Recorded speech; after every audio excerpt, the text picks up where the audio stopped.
A ver, muchas gracias, Luis. Pues tengo que agradecer a la organización, al ayuntamiento que me haya acogido en su seno, ¿verdad? Como se dice, y a Luis por haber venido aquí a presentarme. Os cuento un poco. Este tercer trabajo mío, que algunos tenéis en la mano, es la consecuencia de cuando terminé mi tesis doctoral en el año 2008. Tenía un verano absolutamente absurdo para no hacer nada y como los que tenemos culillos de mal asiento nos ponemos a hacer cosas. Viviendo en Arganda del Rey en aquellos momentos me puse a investigar sobre algo que no tuviera nada que ver con las órdenes militares, porque estaba ya un poco cansado de todo aquello, ¿no? Estaba un poco, no digo harto, pero llevaba muchos años con ello y vi y descubrí que el tema de la guerra civil no se había trabajado nada en la zona. Y me dio por hacer un libro sobre 16 pueblos del sureste de Madrid, balas al sureste de Madrid. En este caso, pues lo más complicado que había, lo más complejo, pues era estudiar la represión política, ¿no? Pero tanto la represión política de un bando como del otro, ¿no? Esto hizo que en un momento dado 15 personas de un pueblecito, Perales de Tajuña, fueran asesinadas en Paracuellos de Jarama. Y esto hizo que me llamara mucho la atención el tema de Paracuellos. Y después de otro trabajo que me premiaron en Chinchón, un pequeño trabajo que me premiaron en Chinchón, que es el segundo que yo hice sobre esto, pues me he atrevido nada más y nada menos que hablar de los presos de Madrid en el año 36, poniendo el foco evidentemente en todo lo que pasó con los presos de las cárceles madrileñas. Entonces, vamos a ver una pequeña presentación y después si tenéis alguna pregunta pues contestaré. Estáis viendo en imagen, Luis, no sé si te quieres poner ahí y lo ves, de paso lo ves. Estáis viendo en imagen un ovni que aterrizó en Madrid en el año 36. Si algunos del Real Madrid lo va a reconocer, aunque está bastante oculto, este ovni enladrillado y con sacos terreros, pues es evidentemente la Cibeles, detrás está el Banco de España, y si veis un poco a la derecha de la imagen hay un tranvía en el que nos vamos a subir para dar una vuelta por Madrid. Ahí tenéis una de las 4 cárceles que van a utilizar en el año 36. En este caso la cárcel de Porlier lleva el nombre de la calle. Juan Díaz Porlier fue un militar español que en 1815 intentó dar un golpe de estado contra Fernando VII y evidentemente fracasó y lo cazaron. Bueno, pues en esta cárcel temporalmente, porque esto era realmente un colegio, era un colegio calasancio de padres escolapios y de hecho hoy sigue siendo un colegio. Entonces desde agosto del 36 y luego continuó durante el franquismo, fue una cárcel masculina de Madrid. La otra cárcel que era femenina, pero que en agosto del 36 se convirtió en masculina, allí había, en Madrid había antes de la guerra 2 cárceles. La cárcel Modelo, que era la masculina, donde entró todo el mundo, de izquierdas y de derechas, desde José Antonio I de Rivera a Santiago Carrillo, Largo Caballero, todos estaban allí. Bueno, pues la cárcel de Ventas era la de chicas, la de mujeres, y en agosto del 36 las cambiaron de sitio y metieron allí a hombres, porque no tenía suficiente sitio. Era la cárcel femenina y después continuaría con el franquismo siendo femenina. De hecho, esta cárcel se edificó en el año 31, pero luego en el año 67 desapareció. Hoy son pisos lo que hay por ahí. Esta otra cárcel, la cárcel de San Antón, que también se habilita para hombres en agosto del 36 hasta enero del 38, casi toda la guerra, eran unas escuelas pías en San Antón y es la actual sede oficial del Colegio de Arquitectos de Madrid. Sigue teniendo una utilización, pero ya de otra manera. Y la siguiente, que será la más famosa, por supuesto, pues esta se construye en 1884 y terminará en 1939 porque estará bombardeada. Estaba en el frente, la cárcel Modelo estaba en el frente de Madrid, la frente de la Complutense. Si cualquiera que vaya por esa zona hoy, en su lugar existe el Ministerio del Aire. Justo en ese lugar del Ministerio del Aire era donde estaba la cárcel Modelo. Que si os fijáis en la imagen de la izquierda, es una imagen del día que la asaltaron en agosto del 36 y tiene la puerta abierta porque están metiendo una manguera para apagar un incendio. Se incendió, de todo ello se da un dato sobre quién la incendió y qué es lo que pasó en el libro. su solar y por tanto en Moncloa, cualquiera que vaya al intercambiador de Moncloa, pues por allí se ve el Ministerio del Aire, el Ejército del Aire. No, había otras, la de Rosso Luna, que duró un mes, la de Duque de Sexto, eran cárceles más pequeñas, hasta incluso el Hospital del Niño Jesús. Pero fue aquí y en las otras tres de donde sacaron los presos que fueron a ser ejecutados en Paracuellos y otros lugares. Ahí tenemos una imagen del patio de la cárcel Modelo de Madrid y si os fijáis el edificio de enfrente, es un edificio de vecinos, desde ahí se disparó a los presos que corrían como pollos sin cabeza y de hecho en la esquina que vemos al fondo, ahí se escondieron muchos de ellos. Quedaron muertos entre 20 y 30, luego ejecutaron otros 20 y 30 en un sótano y posteriormente otra veintena a través de unos juicios que se hicieron en los tribunales especiales también fueron ejecutados. Entonces calculamos más o menos ese día fue un intento de asaltar la cárcel y lo poco que quedaba de la República Parlamentaria frenó aquello porque los querían matar a todos y al final, bueno, pues mataron unos cuantos y lo que dijeron allí entonces, ¿no? Los mataremos lejos de la cárcel y es lo que va a ocurrir meses después. Esto es agosto del 36. En este caso veis una fotografía aérea del cementerio del Este de Madrid. Aquí tengo que explicar varias cosas, me voy a parar ahí. Porque en principio, cuando empieza la guerra se produce una implosión del Estado. La República Parlamentaria prácticamente desaparece como tal y en Madrid se empiezan a crear centros de barriada que van a ser ateneos libertarios anarquistas, círculos socialistas, radios comunistas, otros centros republicanos. Y en cada uno de ellos pues se van a dedicar sobre todo a crear pelotones, ¿no? Brigadas para ir al frente, por ejemplo. Se van a crear actividades culturales, vienen a bailar los de Segovia, por ejemplo, con sus trajes regionales, o ponen paredes con prensa, con periódicos. Hay distintas actividades, incluso cosen jerseys para los soldados del frente. También hay un tema dentro de todas esas actividades, por ejemplo, concretamente el Radio Comunista de Ventas, del que hablo mucho aquí porque de ahí vienen los problemas de Paracuellos. Radio Comunista de Ventas también tuvo unos vecinos que no tenían para comer y les daban de comer. O sea, que servía para mucho. Ese centro de barriada denominado Radio Comunista de Ventas servía para muchas cosas.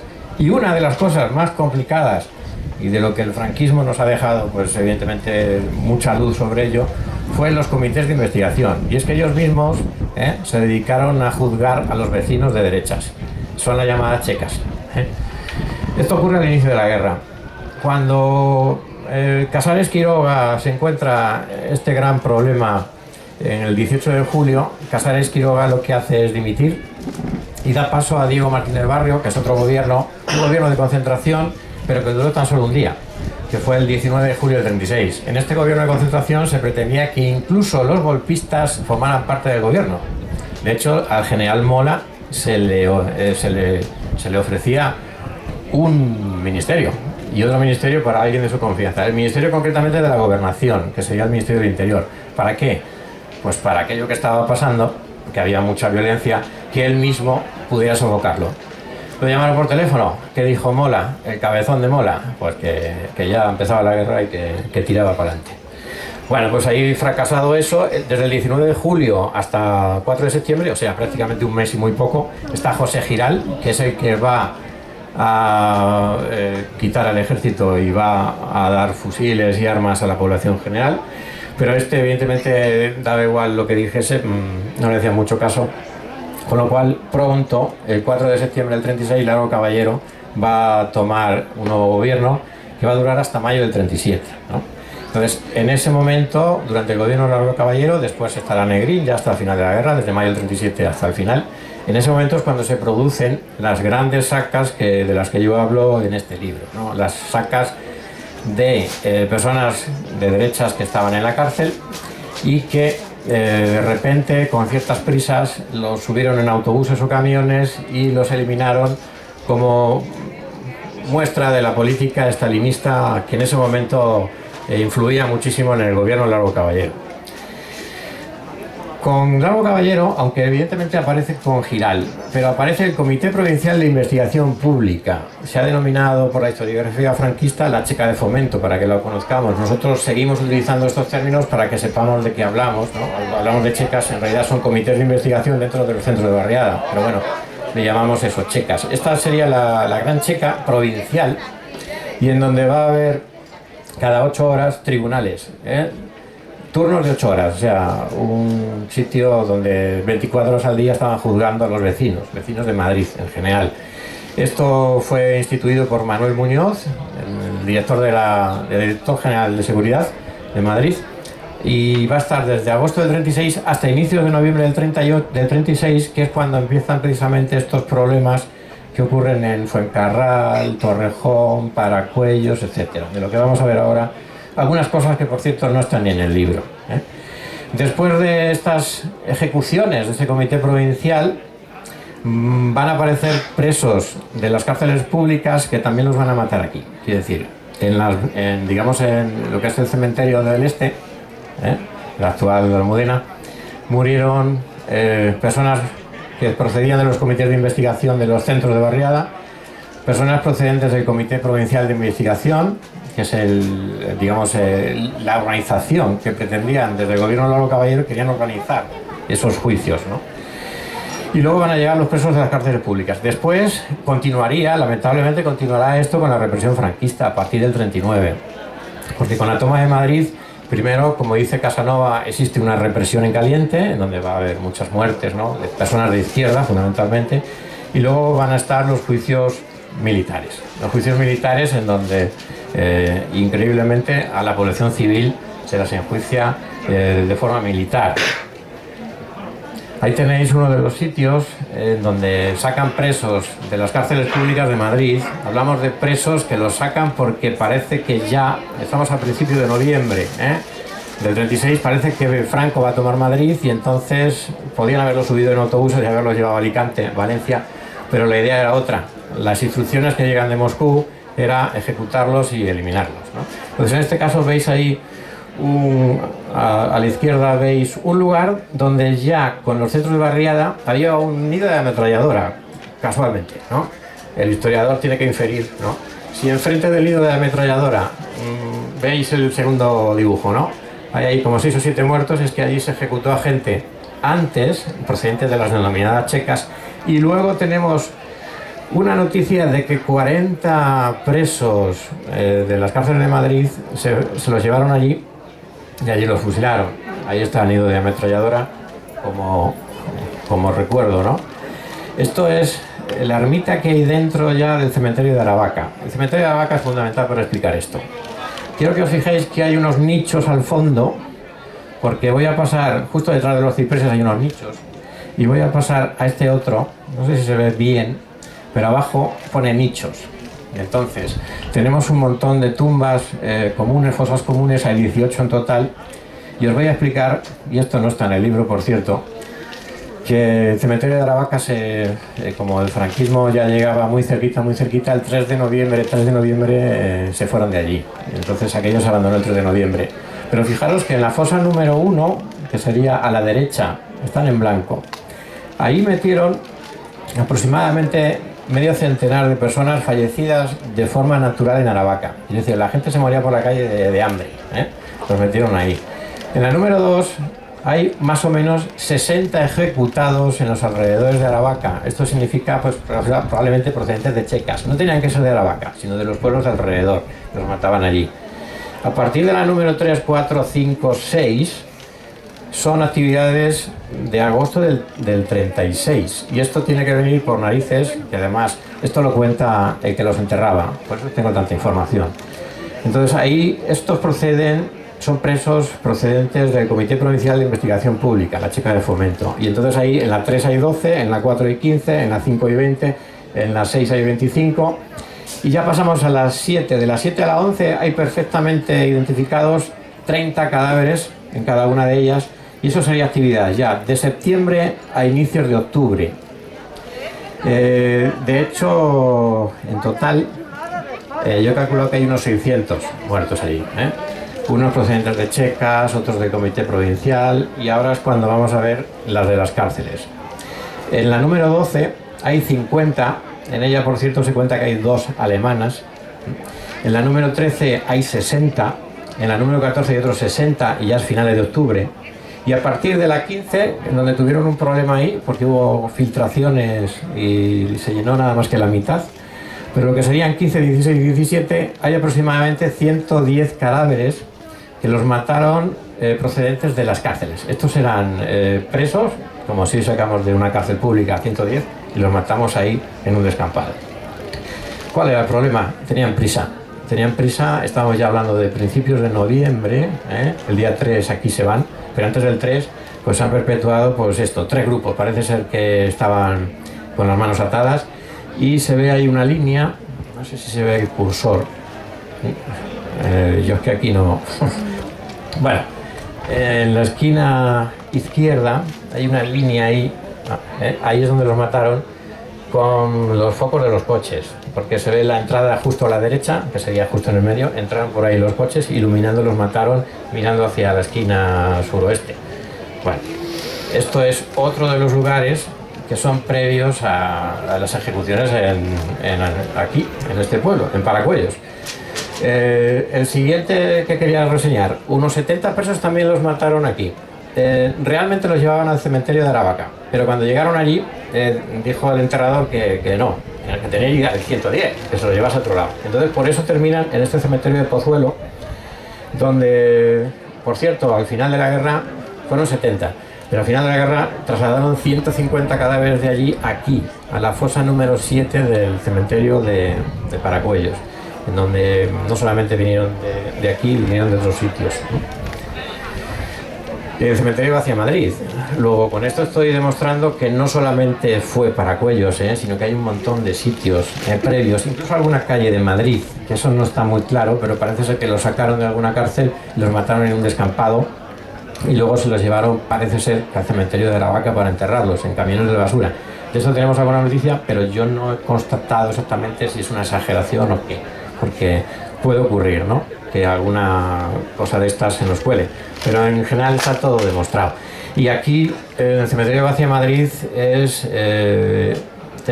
conocemos cómo se organiza desde el propio Estado, y os voy a contar un poco qué es lo que pasa. 5 de noviembre, noche del 4 al 5 de noviembre del 36, Madrid está a punto de caer, creen que al día siguiente, el día 7 va a caer Madrid, y entonces tienen de repente también muchas prisas. 107 presos subidos en autobuses, porque aquí van en autobuses al cementerio hacia Madrid, que lo tenéis ahí a la derecha. En la vista de Google se ve perfectamente el cementerio actual de Rivas hacia Madrid, que es el de la antigua hacia Madrid. Ahí había 2 aldeas que a finales del siglo XIX, Rivas de Jarama y Vacia Madrid, tenían un ayuntamiento común, porque eran dos aldeas pequeñas. Y después, durante la guerra, lo que ocurre es que esta es zona de la batalla del Jarama, con lo cual queda aquello completamente arrasado, y después en los años 40 se va a crear la actual Rivas hacia Madrid, que es una cosa posterior. Bueno, pues os cuento, Largo Caballero crea una primera Junta de Defensa de Madrid, que no es la de Carrillo y compañía, que esa será la segunda. Esta va a funcionar del 6 de octubre al 6 de noviembre. Largo Caballero tenía previsto evacuar Madrid antes de lo que lo hizo. Lo que pasa es que, bueno, lo fue retardando hasta que ya el 7 de noviembre es cuando se marchan. Y en esa primera Junta de Defensa de Madrid, creada por el presidente del gobierno, pone al frente a Carlos Rubiera, que es una mano derecha suya, y lo nombra además gobernador civil. Esto es muy importante. Gobernador civil de toda la provincia de Madrid, con lo cual tiene mano en toda la provincia. De ahí que Fuencarral, que hoy es un barrio de Madrid, antes era una población, de ahí que Aravaca, le ocurre lo mismo, de ahí que Paracuellos no ha sido absorbido por Madrid, porque estaba un poquito más lejos, pero casi. Entonces, él tiene mano en todos estos sitios. Y entonces, lo tenemos pillado, porque resulta que Carlos Rubiera llama el 3 de noviembre a un tal Marciano Rivas, que es una mano derecha en la zona de Vacia Madrid, Arganda del Rey. Y le pide que abra 3 fosas donde van a ir 107 presos de las cárceles de Madrid, y por supuesto esto con un carácter secreto, la operación. Es decir, evidentemente el presidente del gobierno está al tanto de lo que ocurre, porque es él el que pone a Carlos Rubiera e incluso Álvarez del Valle, que también es otro ministro. En este libro han salido 5 ministros señalados, ¿no? 3 son largocaballeristas, quiere decir, el PSOE en ese momento está muy dividido entre distintas facciones, y hay unos que son los radicales, digamos, ¿no? Los de Largo Caballero, que poco tienen que ver con Indalecio Prieto, que aunque hacía cosas muy raras, pero Indalecio Prieto estuvo en cárceles intentando que no ocurriera nada. Luego se iba, no hacían ni puñetero caso. Y luego tenemos pues al catedrático de lógica de la Universidad Central, que sería como la Universidad Complutense, Besteiro, al que le hacían menos caso todavía. Besteiro era un socialdemócrata al estilo Felipe González, y entonces en ese momento, en el 36, todos son largocaballeristas, entre comillas, ¿no? Entonces tenemos a 3 ministros ahí implicados en todos estos líos, más un anarquista y un comunista. Esto sale a lo largo de la investigación, no es que yo buscase eso, sino que salen, y evidentemente pues no me iba a callar. Bueno, pues ahí tenéis a la izquierda una foto de después de la Guerra Civil, donde hay un monumento, ¿no?, donde se hizo una misa especial por aquellos 107 que fueron sacados de la fosa común, y abajo tenéis, todavía existe ese monumento, pero evidentemente ya sin las banderas del águila con España, la bandera carlista y la bandera de Falange, evidentemente. Aquí vemos Torrejón de Ardoz. No sé si se ve bien, pero en Torrejón de Ardoz, cuando quisieron matar a 414, quisieron fusilar a 414 paracuellos, llegaron aquí y se encontraron que había como 1000 muertos por el suelo. Y se montó un pollo descomunal, porque los autobuses quedaron los trocitos de los cristales en el suelo. Nos podemos imaginar el follón que se montó, y decidieron a partir de ahí que había que ir a otro sitio a matarlos, porque a los paisanos de aquí de Paracuellos no les había dado tiempo a enterrarlos. Había 200 personas que los estaban obligando a través de un personaje que aparece en mi libro. Por fin ya sabemos quién es el policía que está aquí en Paracuellos organizando, que no era el alcalde de Paracuellos, ¿no? Al alcalde le cayó un marrón y encima lo fusilaron, ¿no?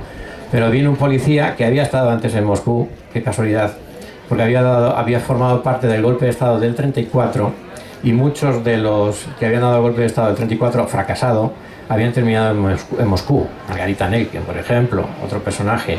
El Largo Caballero no le dio tiempo, terminó en la cárcel Modelo. Santiago Carrillo en la cárcel Modelo, es decir, se repartieron. Los de golpe de Estado del 34 se repartieron entre Moscú y Madrid. Y precisamente un policía que estuvo en Moscú y que volvió a partir de febrero del 36 es el que organiza en Paracuellos lo que sería el excavado de las fosas para enterrarlos rápidamente. Bueno, pues por eso fueron 414 presos a Torrejón, porque estaba aquí había overbooking. Y ahí vemos, a ver si puedo señalar, por aquí está el castillo de Aldovea, y justo en esta zona que hay un meandro del río, Henares, ahí es donde los mataron, que por cierto, esta cosa tan extraña que hay aquí, parece un 7, es un aeropuerto secreto, con 2 pistas, que aparece en este plano, igual que os voy a enseñar ahora un aeropuerto secreto que había en Paracuellos y que va a salir en un plano que estaría a la entrada de la carretera a la derecha. Ahora os vais a dar cuenta. Quedó un monumento allí. Esto es una vista de Google, os voy a señalar dónde está. Si la veo yo, ahí, justo ahí, enfrente del castillo de Aldovea, que es un sitio de bodas, de banquetes, ¿no? Aquí, llegaron por esta carretera, ahí aparcaron los autobuses y aquí los mataron. Y ahí quedó un monumento que existe, en mitad de un sembrado. Hay un monumento de una familia que tiene el padre y el hijo allí, que murieron allí, y ahí han dejado un monumento. Ahora lo vamos a ver.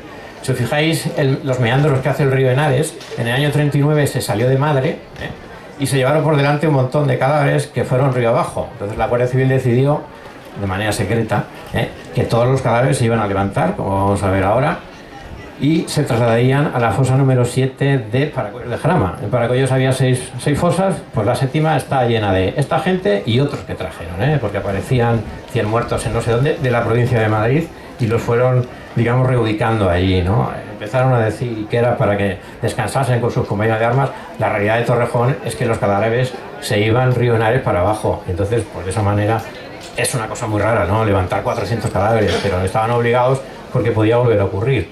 Y ese monumento pequeñito que se ve ahí, que tendrá como 3 metros, es lo que queda a mitad de ese sembrado, porque todos los demás fueron levantados, Esto es Paracuellos desde el aire, en 1938, una fotografía que encontré no solamente de Paracuellos, sino de todos los campos de Paracuellos, e incluidos los Cuatro Pinos, que es lo que vamos a ver ahora. Entonces, esto es año 38. Y si logro llegar por aquí, esto es el picón, no, aquí, el picón del cura, el mirador del picón del cura es esto de aquí. Y si no me equivoco, la iglesia es esta de aquí, ¿no? Es una fotografía del año 38, en plena guerra. Y ahí, sorpresa, entre Aljalbir y Paracuellos, a la derecha de la carretera, seguramente será pues a continuación de la rotonda esta, donde nos vamos por las carreteras, justo viniendo de allí para acá, pues a la derecha, o saliendo de aquí para allá, a la izquierda, esa sombra que se ve ahí es un aeropuerto secreto, que no lo conocerá, no sé si Luis, sí conoces, vale, tienes noticias de él. Bueno, pues este plano señala donde había un aeropuerto secreto, que no se utilizó para lo de los presos, sino que era para otras cosas. Ahí tenéis el primer cartel que hubo en el cementerio de Paracuellos, y esto es la sorpresa que yo me encontré en un archivo en Ávila, en donde se ve muy, muy pequeño. Ahora lo voy a agrandar, ¿no? Esto es una foto de la zona de los Cuatro Pinos. En esa zona, esto es más ampliado. En esta zona de aquí, aquí es donde estaría este cerro de aquí, es donde está la cruz, ¿eh? Aquí abajo es donde los van a fusilar, es toda una zona donde hay aquí una cañada ganadera, hay unos caminos que se ven, e incluso hay un arroyo, el arroyo San José, y todo esto llega al río Jarama, que está ahí, ¿no? Seguimos viendo imágenes, ahí tenéis localizadas las fosas, concretamente, porque además se ve, sobre todo en la 1 y la número 2, se ve un cambio de color en la imagen, o sea que se ve, esto del año 38, ¿eh? El lugar sería idílico, sería un sitio así. Es un sitio con mucha erosión de los ríos y sobre todo es un sitio donde la gente se iba a la playa, entre comillas, ¿eh? Venían incluso desde Madrid, ¿eh? Y de hecho había un chiringuito donde daban comidas y bebidas, una persona que vino de Prosperidad de Madrid y que el ayuntamiento le dio una licencia, con lo cual era un sitio de campo y playa. Sería algo parecido a esto, ¿no? Un lugar idílico en donde, bueno, pues es un arroyo y tiene una zona fluvial con mucha erosión, ¿no? ¿Qué ocurre? Que el suelo es muy fácil de remover y por eso eligieron este sitio. Y en este libro es cuando nos hemos enterado por fin de quién trajo aquí a los presos. Resulta que había un señor en un pueblo cercano de Madrid que era cazador furtivo y que cazaba aquí en Paracuellos, de forma furtiva. Es una cosa normal, pero también al mismo tiempo era el chofer de una brigada de investigación de estos que iban por ahí ejecutando presos, y aquí venían ya, antes de la llegada de los presos, venían a ejecutar unos cuantos de manera aislada. Él dice: yo tengo un sitio donde ejecutar presos, que es una tierra muy buena para remover, ¿no? ¿Y qué ocurrió? Pues que en el Instituto de Reforma Agraria, donde él trabajaba, pues había ahí unos personajes, ligados, por cierto, a algunos ministros, que eran sus hombres de confianza, y decidieron que había que traerlos a Paracuellos porque este señor, este hombre, que era el chofer de ellos, conocía este sitio. O sea que realmente no tiene absolutamente nada que ver con Paracuellos de Jarama, pero toda la vida se ha dicho aquello de que, bueno, pues que fueron los vecinos de Paracuellos, ¿no?, los que hicieron aquello. No tiene absolutamente nada que ver. Lo que ocurre es que este vecino, que no era de Paracuellos, que era de una población cercana a Ventas, que hoy es un barrio de Madrid, pues decidió él, sus comités decidieron señalar este sitio como un lugar perfecto para venir aquí, ¿no? Y es lo que ocurrió. O sea que realmente Paracuellos fue elegido porque un tal García Altares, o sea, un señor que se podía llamar Felipe Rodríguez Fernández, cualquiera, entre comillas, pues decidió que esto era un buen sitio. Después de la guerra, lógicamente, pues Paracuellos, los Cuatro Pinos de Paracuellos, se convirtió en un lugar donde el régimen franquista pues venía a celebrar todos los años, lógicamente, pues aquella cosa, ¿no? Ahí estaban los muertos y era una justificación, ¿no? Se habían levantado, aunque evidentemente los muertos fueron después del levantamiento. Pero bueno, ellos en su propaganda política, pues ahí lo decían. Ahí tenéis un montón de gente en misas, ¿no? Hasta un avión, por ahí hubo desfiles militares todos los años. Tenemos entre 100 y 200 fotografías de estos actos, Y ahí tenéis la actual situación de ese lugar que se llama Cementerio de Mártires de Paracuellos, que está metido en un polígono industrial, Entonces, en este sitio lo que tenemos es un cementerio un poco anormal. Realmente se pensó en llevarlos al Valle de los Caídos, pero como eso fue en el año ya 58, si no me equivoco, ya la familia dijo que Tururú, que de ahí no se movía nadie. Y de hecho es un lugar, digamos, complejo, ¿no?, de actuar. Si os fijáis, el arroyo que pasaba por aquí, aquí queda huella del arroyo, incluso hay un puente, ¿no?, de esta carretera.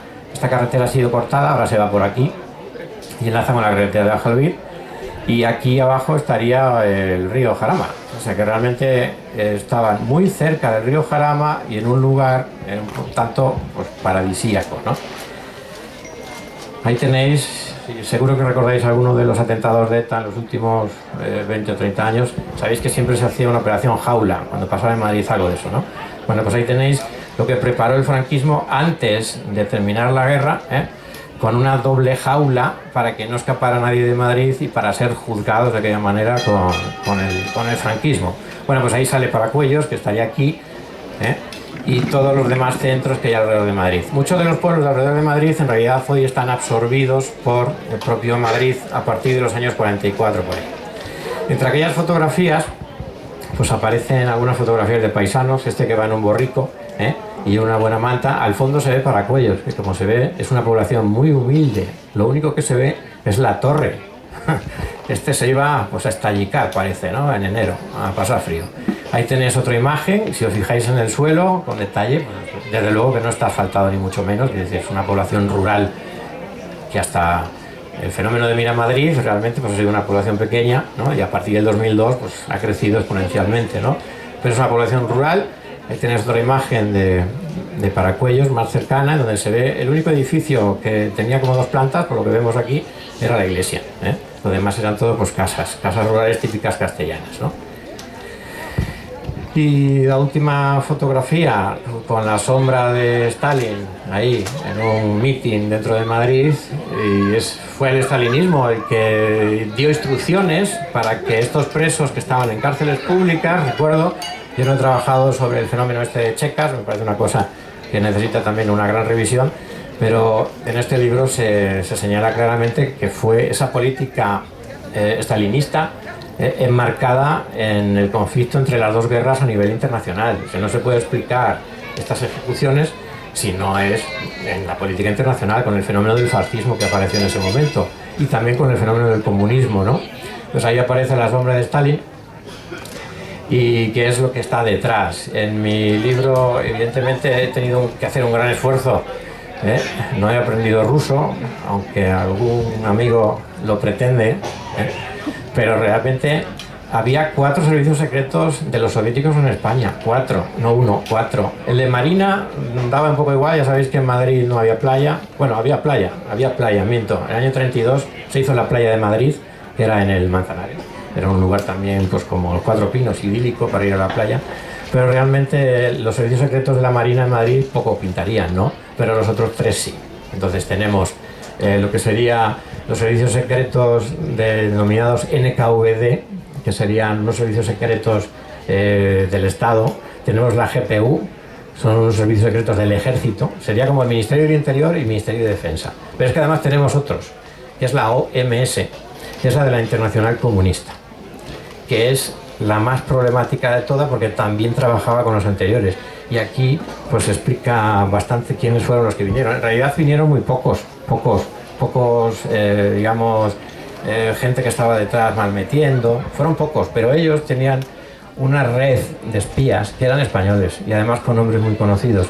Entonces ellos actúan, instruyen, aconsejan, en algunos casos ordenan, y luego otros, que son manos derechas, no hombres de confianza, ejecutan y ocurre todo esto. Entonces, la explicación que se da, por fin, a esto de los presos de Madrid, que era una cosa un poco rara, no es que hubiera por ahí gente de mal vivir que de repente decidieran hacer aquello, sino que tenían instrucciones, y está comprobado porque salen aquí 5 ministros, algunos con más presencia que otros, salen con las ideas bastante claras, ¿no? La llamada de teléfono de García Alibert cuando toma posesión de su cargo de ministro al responsable de las cárceles, ¿cuántos presos hay?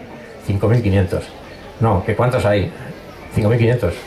Querrá usted decir 500, ¿no?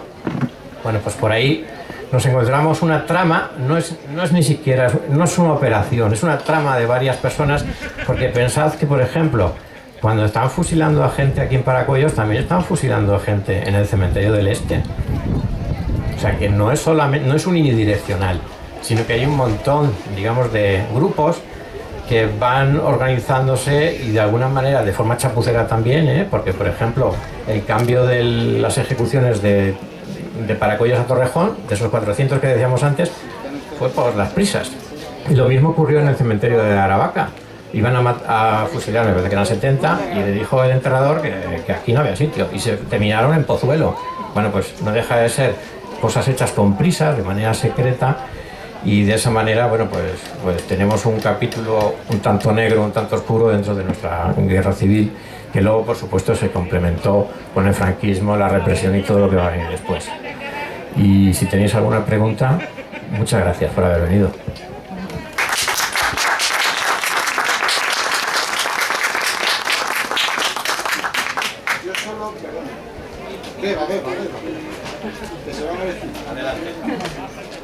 Yo solo dos cosas. Una, en primer lugar, darle las gracias por traer la mascarilla que ha traído usted. Muchas de nada. Porque la comunidad sorda se lo agradece. A mí me han impuesto esta y tengo que llevar esta, pero la comunidad sorda se lo agradece. Y en segundo lugar, creo que ha hecho usted una grandísima labor y ha sido preso de sus presos. Porque, no lo dude. Porque yo estando en esa etapa me he enterado de muchas cosillas y ha dado muchas vueltas para meterlos a todos a más de 5.500 en el libro. Entonces, en primer lugar, gracias por la mascarilla y enhorabuena por meter ahí a tanta gente. Muchas gracias. ¿Alguna pregunta o era simplemente eso? Vale. Le comento. Bueno, esto es muy complicado, son muchos años de pasar frío y calor, hoy calor, otros días hemos pasado frío, incluso aquí, viendo unos microfilms ahí en la biblioteca, donde entraban las palomas y era invierno con un plumas puesto. Os podéis imaginar, ¿no?, el fresquito que hacía. Bueno, pues cosas de esas que no se cuentan en el libro, pero sobre todo hay que intentar que no seamos un rollazo, y aunque parece que el libro es muy gordo, muy grueso, realmente hay mucha pedagogía dentro para explicar. O sea, en ocasiones los historiadores lo que hacemos es coger datos, que están ahí en las notas a pie de página, pero también hay que hacer un esfuerzo para explicar. Entonces, en algún caso yo siempre redondeo, ¿no? Son 2.500 los muertos que hay aquí, no son exactamente 2.500, pero bueno, más o menos sabemos lo que es eso. Entonces, hubo 50.000 asesinados durante esos meses en el Frente Popular. Bueno, pues hay quien dice son 55.000, otros 45, bueno, 50.000. 150.000 con el franquismo, a lo mejor son 135.000 por lo que nos cuentan algunos autores. Bueno, 150.000. De esa manera redondeamos y vamos un poco aprendiendo y haciendo las cosas más fáciles. Porque realmente toda la trama es complejísima. Entonces hay que suavizar, y yo creo que con estas imágenes que he puesto yo se explica perfectamente. De manera, cualquiera puede entender esto. Y yo creo que ese es el esfuerzo que tenemos que hacer los historiadores. No hacer 20 volúmenes que pueden ser muy interesantes, pero vamos, incluso hacer un libro tras más pequeño y con más pedagogía, hasta sin notas a pie de página, ¿no?, explicando un poco de qué va todo esto. Gracias. ¿Alguna pregunta? Pues si no hay más preguntas, nos vamos a tomar una cerveza, ¿no? Muchas gracias.